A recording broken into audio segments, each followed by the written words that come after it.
Hello viewers, welcome to my Nifoods kitchen. Good afternoon everyone. তো আজকে আমি সকাল সকাল মাছের একটি রেসিপি নিয়ে চলে এসেছি। এখানে আমি একটা পেটির মাছ, দুটো ডাগার মাছ নিয়েছি। আজকে আমি কাতলা মাছের মজলিস বানিয়ে দেখাচ্ছি, যাকে বলে কাতলা মজলিস। এই রান্নাটা খুব ইউনিক এবং খেতেও খুব সুন্দর হয়। তো অবশ্যই আপনারা ট্রাই করে দেখবেন। তো আমি এখানে কড়াতে মাছটা ভাজার জন্য 2 টেবিল স্পুন তেল দিয়ে দিয়েছি। তোমার আপনাদের দেখিয়ে রাখছি যে 2 টেবিল স্পুন তেল এখানে দেওয়া আছে। তেলটা গরম হয়ে গেছে, আমি এখানে মাছের পিসগুলো দিয়ে দিলাম।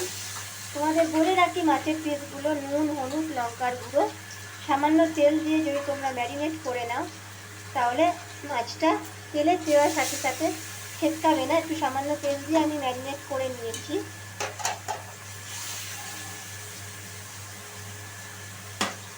এবারে আমি মাছগুলোকে, গ্যাসের ফ্লেমটা একটু লোতে রাখছি, গ্যাসের ফ্লেমটা হাই ছিল। মাছগুলো কোনোভাবেই যেন খুব বেশি ধরে না যায়। তো মাছগুলো উল্টে পিঠতে ভালো করে মাছগুলোকে ভেজে নিতে হবে। এটা তোমরা দেখতেই পাচ্ছ মাছগুলো আমার ভাজা হয়ে গেছে। মাছগুলো একটা প্লেটে আমি তুলে নিচ্ছি এবং পিঠটা খুব ভালোভাবে মাছগুলোকে ভেজে নিতে হবে। এবার কড়াতে যে তেলটা আছে, তেলের মধ্যে আমি এখানে জাস্ট এটা কালারের জন্য সামান্য চিনি অ্যাড করছি। চিনিটা অ্যাড করলে খুব সুন্দর একটা কালার আসে।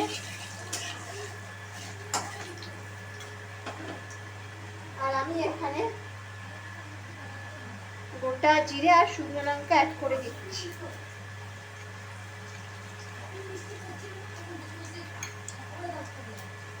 এবারে ফোড়নের গন্ধ ছাড়া পর্যন্ত একটু ওয়েট করতে হবে। এবারে আমি তেলের মধ্যে আমি দিয়ে দিচ্ছি কুচানো পেঁয়াজ। পেঁয়াজগুলো আপনারা স্লাইস করে কাটবেন। যেহেতু আমি এখানে চিনি অ্যাড করেছি তাই গ্যাসের ফ্লেমটা একটু কমিয়ে চিনিগুলো ব্রাউন হওয়া পর্যন্ত আমাদের অপেক্ষা করতে হবে। এবারে আমি দিয়ে দিচ্ছি আদা বাটা, মানে আদার পেস্ট।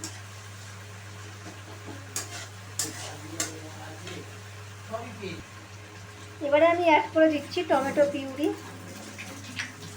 আপনারা কিন্তু টমেটো কুচিও দিতে পারেন। তো এখানে আমি গ্রেভিটা বানানোর জন্য টমেটো পিউরি এখানে ভালোভাবে দিয়ে মিশিয়ে নিলাম, আদা আর টমেটো, যাতে করে একটা কাঁচা গন্ধ থাকে, চলে যায় এবং মশলা থেকে যাতে একটা তেল ছেড়ে আসে। আচ্ছা, মশলা থেকে আমার তেলটা ছেড়ে এসেছে। আমি এখানে একটা মশলা গুলে নিয়েছি, হলুদ, লঙ্কার গুঁড়ো, তার সঙ্গে আমি নিয়েছি জিরে গুঁড়ো আর সামান্য গরম মশলার গুঁড়ো। এটা একটা বাটা মশলার মতন গুলে নিয়েছি। এতে করে দেখতেই পাচ্ছ তোমরা খুব সুন্দর একটা কালার চলে এসেছে। আর অবশ্যই তোমরা ঝালটা একটু বুঝে দেবে। তো আমি এখানে কাশ্মীরি লঙ্কার গুঁড়ো নিয়েছি। আর লাস্টে এখানে আমি অ্যাড করে দিচ্ছি পেঁয়াজ বাটা আর কাজু আর কাঁচা লঙ্কার একটা পেস্ট।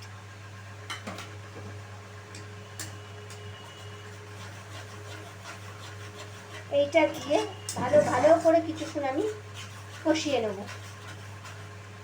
মশলা থেকে তেল ছেড়ে আসবে। আর এখানে আমি দিয়ে দিচ্ছি পরিমাণ মতন হাফ টিস্পুন নুন। ঝালটা তোমরা বুঝে দিও। যারা খুব বেশি ঝাল খেতে পছন্দ করো না তারা অবশ্যই ঝালের পরিমাণটা একটু বুঝে দেবে। তো আমি এখানে 3টে কাঁচা লঙ্কা পেস্ট করে নিয়েছি। এটা মশলা থেকে তেল ছেড়ে এসেছে। এখানে আমি সামান্য জল অ্যাড করে দিচ্ছি। এখানে খুব বেশি আমি জল দেব না, যেহেতু এটা খুব বেশি পাতলা হবে না, জাস্ট গ্রেভির মতন। এবার আমি ঝোলটা ফুটে উঠলে, গ্যাসের ফ্লেমটা একটু বাড়িয়ে দিচ্ছি, ঝোলটা ফুটে উঠলেই আমি আগে থেকে ভেজে রাখা মাছগুলো অ্যাড করে দেবো। আচ্ছা, আমার ঝোলটা ফুটে উঠেছে। আমি গ্যাসের ফ্লেমটা একটু বাড়িয়ে আগে থেকে ভেজে রাখা মাছগুলো আমি অ্যাড করে দিলাম।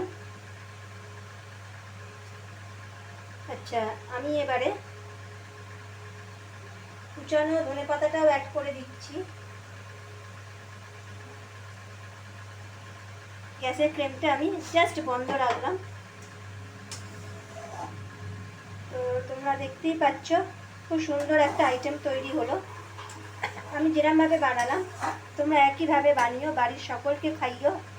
অবশ্যই আমার পেজটি ফলো করে দিও যারা ফেসবুক থেকে দেখছো, আর যারা ইউটিউব থেকে দেখছো তারা সাবস্ক্রাইব করে দিও। ধন্যবাদ, ভালো থাকবে।